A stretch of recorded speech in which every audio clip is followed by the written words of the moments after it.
എന്തെങ്കിലും എനിക്കൊരു ഫംഗ്ഷൻ പോകാണ്ടെങ്കിൽ അന്ന് വരും പിമ്പിൾ. അപ്പൊ ഇന്നൊരു ഗെറ്റ് വിത്ത് ഞാൻ കേട്ടോ. ഫസ്റ്റ് തന്നെ നമ്മള് പോൺസിന്റെ ഒരു സാൻഡിന്റെ പൗഡർ ആകെ തട്ടി കൊടുത്തിട്ട് എത്ര ട്രൈ ചെയ്താലും ഇന്നേ വരെ ശരിയാത്തൊരു സംഭവമാണ് ഈ ഐബ്രോ ഫില്ലിംഗ്. ചത്തകണ എന്റെ ജീവൻ വരാൻ ഈ ഒറ്റ ഐലൈനർ മാത്രം മതി. ഈ തിരക്കിനടക്കാൻ നോക്കിയപ്പോഴാണ് ലിപ് ലൈനറും മൊന്നില്ല. അപ്പൊ നമ്മൾ പെട്ടെന്ന് ചെത്തിയെടുത്തിട്ടുണ്ട്.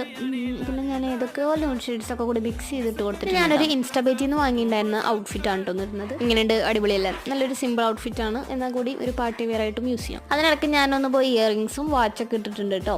ഇനി നമ്മുടെ ലാസ്റ്റ് ആൻഡ് ഫൈനലും എന്നാൽ മെയിൻ സ്റ്റെപ്പായ ഹെയർ സ്റ്റൈലിംഗ് ആണ്. അപ്പോൾ ഇന്നത്തെയും പോലെ സെയിം വാച്ചിൽ തന്നെയാണ് എടുക്കുന്നത്. പിന്നെ നല്ലോണം ചിലർക്ക് ഇതുപോലെ സെറ്റ് ചെയ്ത് കൊടുത്തിട്ട് പിന്നെ നമ്മൾ ഈ ഒരു ബ്രൈഡ് ഞാൻ മുന്നും ഒരു വട്ടം ഷോർട്സിൽ അപ്ലോഡ് ചെയ്തിട്ടുണ്ട്. ഡീറ്റെയിൽഡ് വീഡിയോ കാണേണ്ടവർ ഒന്ന് ചെക്ക് ചെയ്ത് നോക്കണേ. ഹെയർ സ്റ്റൈൽ എടുക്കുമ്പോൾ മാക്സിമം നമ്മളിതുപോലെ നല്ലോണം ബ്രൈഡ് ചെയ്ത് കൊടുക്കുക അറ്റം വരെ. അപ്പോൾ നമ്മൾ നല്ല പെട്ടെന്ന് അതിന് പറയുന്നത് നല്ല ടൈറ്റ് ആയിട്ട് ഇരിക്കും കേട്ടോ. ഓപ്പോസിറ്റ് സൈഡിൽ നിന്ന് ഇതേ സെയിം ബ്രൈഡ് എടുക്കുക, അല്ലെങ്കിൽ എന്നെ പോലെ ഇതുപോലെ സിമ്പിൾ ആയിരുന്നു ട്വിസ്റ്റ് ചെയ്ത് ക്ലിപ്പ് ചെയ്താൽ. നമ്മുടെ ചാനൽ ആദ്യമായിട്ട് കാണുന്നവരുണ്ടെങ്കിൽ സബ്സ്ക്രൈബ് ചെയ്ത് സപ്പോർട്ട് ചെയ്യാൻ മറക്കല്ലേ. Bye bye.